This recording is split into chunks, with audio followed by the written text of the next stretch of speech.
Trigonometric identity. अभी तक हम लोग जहाँ तक पढ़ रहे थे ट्रिग्नोमेट्रिक एंगल के बारे में पढ़े, कॉम्प्लीमेंट्री एंगल के बारे में पढ़े, ट्रिग्नोमेट्री का बेसिक पढ़े। अब यहाँ से चलते हैं जहाँ से एक्चुअल में एग्जाम से क्वेश्चन पूछा जाता है, वो अप टू 4 to 5 मार्क्स। ये बोर्ड में आपका 4 to 5 मार्क्स का एकदम नेसेसरी क्वेश्चन रहेगा। तो सबसे पहले जानते हैं, कोई भी चीज पढ़ने से पहले हम लोग उसको जानकारी लेना पड़ता है कि वो चीज है क्या, उसमें होता क्या है। तो सबसे पहले नंबर चलता है कि ट्रिग्नोमेट्रिक आइडेंटिटी होता क्या है। तो बोलता है क्या, an equation involving trigonometric ratio of an angle is known as trigonometric identity if it is true for all value of the angle.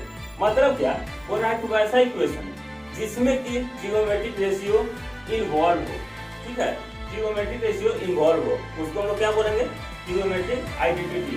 तब जबकि वो हर एंगल पे उसका वैल्यू क्या हो जाए, सही हो, ठीक है। अब ऐसा नहीं कि एंगल 2 डिग्री लिए, अब उसको उसका वैल्यू सही हो नहीं रहा है। जब भी इक्वेशन का वैल्यू पूरी तरह सही से सेटिस्फाइड करेगा तभी उसको हम मानेंगे कि ये ट्रिग्नोमेट्रिक आइडेंटिटी है, ठीक है। अब इसमें हम लोग कुछ फॉर्मूलाज पढ़ना है जो कि बहुत ज्यादा इंपॉर्टेंट है, जिसके बारे में पता नहीं, बहुत ज्यादा डर फैला जाता है कि ट्रिग्नोमेट्रिक में इतना सारा फॉर्मूला है, ऐसे है वैसे है, ये है वो है। कुछ नहीं है, एकदम इजी सा फॉर्मूला और इजी सा चीज जानना है। क्यों? क्योंकि उसका अगर कॉन्सेप्ट जान जाएंगे तो बहुत ही आसान से आप खुद से फॉर्मूला क्रिएट कर सकते हैं। तो पहला फॉर्मूला हम लोग पढ़ते हैं वो sine square theta plus cos square theta equal to 1।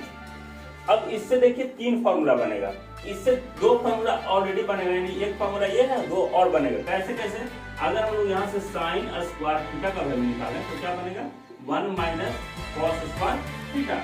यही अगर हम लोग कॉस स्क्वायर थीटा का वैल्यू निकालें तो क्या हो जाएगा, 1 माइनस ये माइनस हो जाएगा उधर से साइन स्क्वायर थीटा। ठीक है, अब देखते हैं ये आया कैसे, होता क्यों है, ऐसा ही क्यों होता है कि sine square theta plus cos square theta equal to 1 ही क्यों होता है, ये क्वेश्चन दिमाग में आता है। सबसे पहले हम चलते हैं इसका प्रूफ पर। हमारे पास क्या है, sine square theta plus cos square theta equal to 1। कैसे? तो देखिए हम लोग साइन स्क्वायर थीटा का वैल्यू, साइन थीटा का वैल्यू जानते हैं, क्या होता है, b/h इसका whole square, cos square theta का यानी कि b/h और इसका होल स्क्वायर। ये जो दोनों का होल स्क्वायर करेंगे हम लोग तो क्या हमारे पास आएगा, p square by h square plus b square by h square. Clear?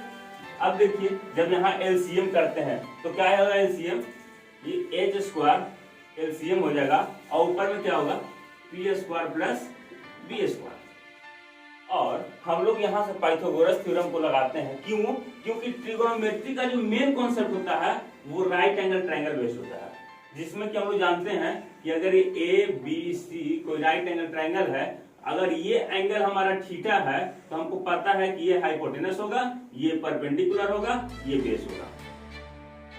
इसके बारे में कोई डाउट नहीं होना चाहिए। जो भी एंगल के सामने का जो साइड होता है उसको हम लोग हमेशा परपेंडिकुलर बोलते हैं, और जो जिस पे एंगल बना हुआ है उसको हम लोग क्या बोलते हैं, बेस बोलते हैं। और 90 डिग्री के सामने का साइड हमेशा क्या होता है, हाइपोटेनस होता है। ठीक है, तो यहाँ से हमको पाइथागोरस थ्योरम पता है कि h स्क्वायर इक्वल टू क्या होता है, p square plus b square. इसी का वैल्यू यहाँ पुट कर देंगे। जब यहाँ पे हम लोग पुट करते हैं तो क्या हो जाएगा, h square plus h square cut जाएगा, कितना आ गया, 1। यही हमको प्रूव करना था। तो पहला फॉर्मूला हमको यहाँ से निकल गया कि sine square theta plus cos square theta equal to 1। उसी तरह से अगर दूसरा फॉर्मूला का बात करें, सेकेंड नंबर फॉर्मूला, ये first number, second number formula का बात करें तो सेकेंड नंबर होता है sec square theta minus tan square theta equal to 1। अब यहाँ से भी फॉर्मूला 2 और निकलेगा। कैसे कैसे? अगर हम लोग यहाँ से सेक स्क्वायर थीटा का वैल्यू निकालते हैं तो क्या हो जाएगा, 1 प्लस tan स्क्वायर थीटा। और अगर हम लोग यहाँ से tan स्क्वायर थीटा का वैल्यू निकालते हैं तो क्या होगा, sec स्क्वायर थीटा माइनस 1। तो यहाँ से 2 फॉर्मूला भी देखते हैं। आगे हम लोग चलते हैं तीसरा फॉर्मूला पे।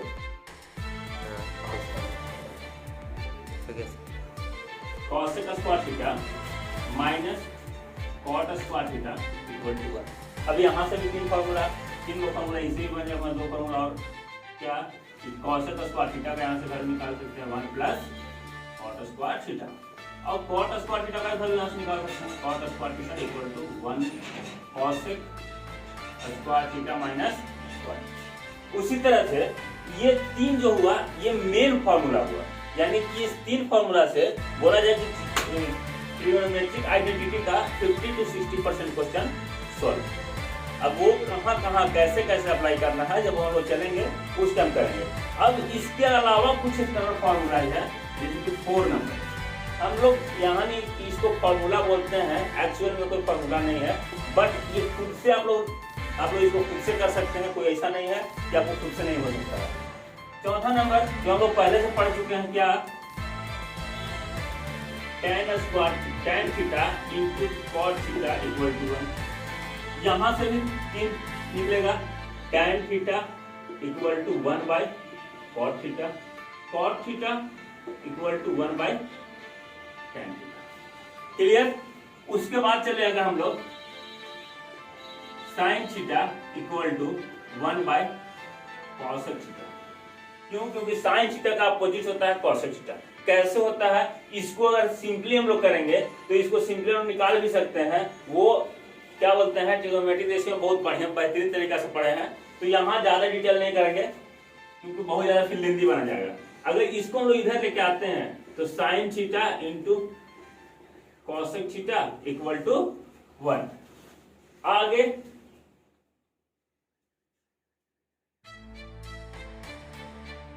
छठा नंबर फॉर्मूला देखिए, 6 नंबर फॉर्मूला देखिए, वो क्या होता है cos theta equal to 1 by sec theta. यहां से अगर सेक को इधर लेके आते हैं तो cos theta into sec theta equal to 1। तो ये ओवरऑल आपका क्या बोलते हैं, ये ओवरऑल आपका फॉर्मूला हो गया जिसपे कि ट्रिग्नोमेट्रिक आइडेंटिटी बेस्ड है। ठीक है, ये ओवरऑल फॉर्मूला है जिसमें कि ट्रिग्नोमेट्रिक आइडेंटिटी बेस्ड है। इससे आगे आपको ज्यादा विशेष में ध्यान नहीं देना है, बस विशेष में आपको ये ध्यान देना है कि आप कैसे इसको कर सकते हैं, कैसे कहाँ इसको अप्लाई करना है।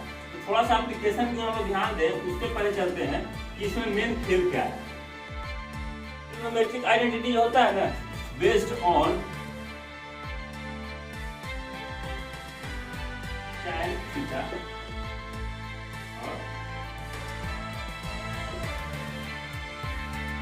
मेन इसी पे बेस्ड होता है।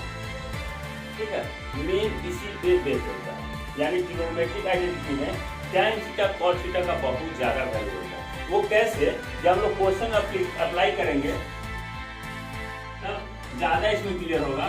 और सबसे ज्यादा महत्वपूर्ण चीज कि अगर हमको सॉल्व करना है जहां पे कुछ नहीं समझ में आ रहा है कि यहाँ पे हमको आइडेंटिटी कैसे लगाना है, कौन सा आइडेंटिटी लगेगा, कब कहाँ लगेगा, सिंपल सा कुछ भी दिया हुआ है ना, अगर वो साइन दिया हुआ है, कॉस दिया हुआ है तो ठीक है।